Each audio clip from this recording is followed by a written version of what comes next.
요즘 부산의 중심가에 자주 보이는 이것, 센텀시티 일대의 킥고잉. 부경대를 시작으로 해운대까지 퍼져 있는 윈드.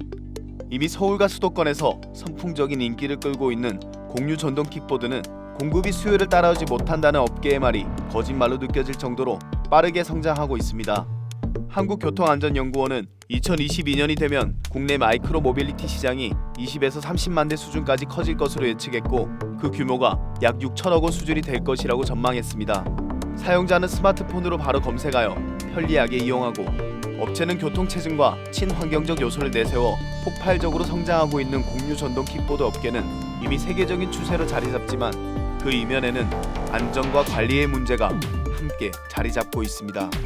통계를 또 보면 2017년도에는 전동 킥보드에서 사고 낸 건수가 한 117건 정도 되는데 2018년도에 그 2배 가까이 늘어났습니다. 그리고 작년 한 해에는 전동 킥보드로 타고 가다가 보행자를 치어서 사망 사고까지 냈거든요. 대부분의 전동 킥보드 이용자는 보호 장비를 착용하지 않았습니다. 한국소비자원의 조사에 따르면 전동용 개인 이동 수단 이용자의 92%가 보호 장비를 미착용한 것으로 나타났습니다. 제가 봤을 때는 이거 안전해 보였는데 막상 타보니까 좀 빨라서 헬멧은 꼭 써야 한다고 생각하고 있습니다. 헬멧 안 쓰고 타는데 조급해가지고 시간이 없다 보니까 안 타다 보니까 근데 막상 타보니까 엄청 위험하네요. 그게 잘 안 써지죠. 네, 헬멧이. 그렇죠. 그렇죠. 가까운에서 오니까. 네, 코너 같은 거에서 차가 좌회전하는데 이렇게 보거나 부딪힐 수 있을까 그런 건 위험하다고 가끔 느낄 때 있어요. 사람들이 받아들이는 킥보드에 대한 인식 또한 큰 문제로 다가오고 있습니다. 현행 법에 의하면 전동 킥보드는 엄연히 자동차로 분류되어 있습니다. 하지만 예전부터 사람들에게 킥보드는 이동수단보다는 놀이기구의 일종이었고, 이것이 공유의 형태로 확산되면서 차를 공유하는 것이 아니라 놀이기구를 경험하는 것으로 잘못 인식되고 있는 겁니다. 실제로 부모가 공유 전동 킥보드를 대여해 면허가 없는 아이들이 이용할 수 있게 하는 경우가 심심치 않게 확인되고 있습니다. 운동기 장치 자전거 면허증을 반드시 취득해야 됩니다. 중학생들은 절대 몰면 안 되죠. 몰 자체가 이제 바로 무면허가 되고요. 그리고 이거는 엄연히 차에 해당되기 때문에 차도로 지금 통행을 해야 됩니다. 횡단보도를 건널 때도 내려서 끌고 가야 되는데 끌고 가면 이상하게 생각하죠. 횡단보도를 타고 건너다가 실제적으로 정상적으로 걷고 있는 사람을 치게 되면 이것도 법적 조치를 취하게 되겠습니다. 그렇다면 법으로 강력하게 규제하면 되는 게 아닐까요? 하지만 아직 명확히 법적 제도가 정비되지 않아 업체와 이용자 모두 모호한 판단을 할 수밖에 없는 상황입니다. 지난 3월 대통령 직속 4차 산업혁명위원회는 시속 25km 이하 퍼스널 모빌리티의 자전거도로 주행 허용의 합의를 도출했지만, 이에 따른 주행 안전기준 제정은 아직 답보 상태입니다. 6월 말까지는 적어도 안전 주행 속도 얼마큼 되는 지정을 하게 됐는데, 시속 25km 이상이 되면 국토교통부에서 이제 그 담당 부처가 그렇게 되고, 행정안전부는 자전거만 하고 있습니다. 그 다음 순간 경찰이 하겠죠. 근데 경찰이 하지만 어떤 법적 제재가 어떤 가이드라인을 제시를 해줘야 되기 때문에. 안전 문제와 함께 대두되는 또 다른 문제는 바로 관리 문제입니다.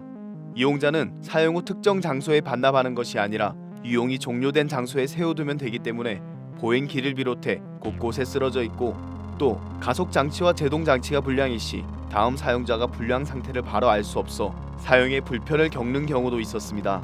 이미 부산에서는 중국 자전거 공유 업체인 오포가 관리 문제로 철수한 전례가 있어 업계에서는 다양한 대책을 내놓고 있습니다.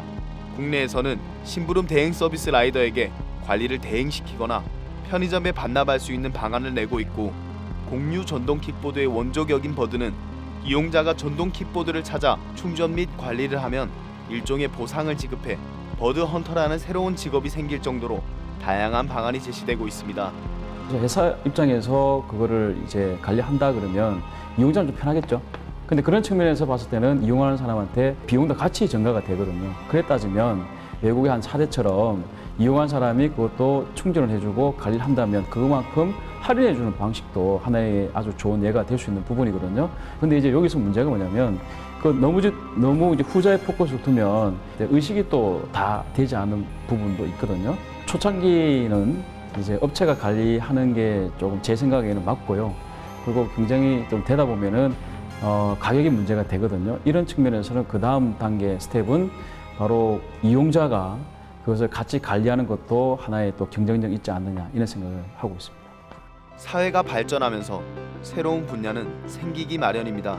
공유 경제라는 시대의 흐름에 발맞춰 나가기 위해서는 정부와 업체 그리고 사용자 또한 변화하는 상황을 잘 인지하고 법적 테두리 안에서 잘 안착될 수 있도록 노력을 기울여야 할 것입니다. 이건 시대 대세의 흐름이거든요. 이 정동 킥보드는 분명히 나쁜 것이 아니에요. 좋은 점도 많습니다. 그 환경도 오염도 줄이고 건강에도 도움되고 그다음에 그와 관련된 스타트업도 많이 활성화될 거거든요.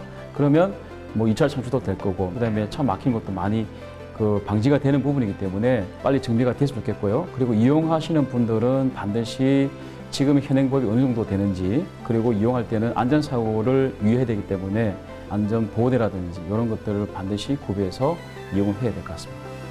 편리함을 공유하는 시대, 편리함이 돈이 되는 시대, 급변하는 시대를 살고 있는 우리 모두가 이 변화를 합리적으로 대처해 나간다면 더 안전하고 더욱더 편리한 시대를 살 수 있지 않을까요?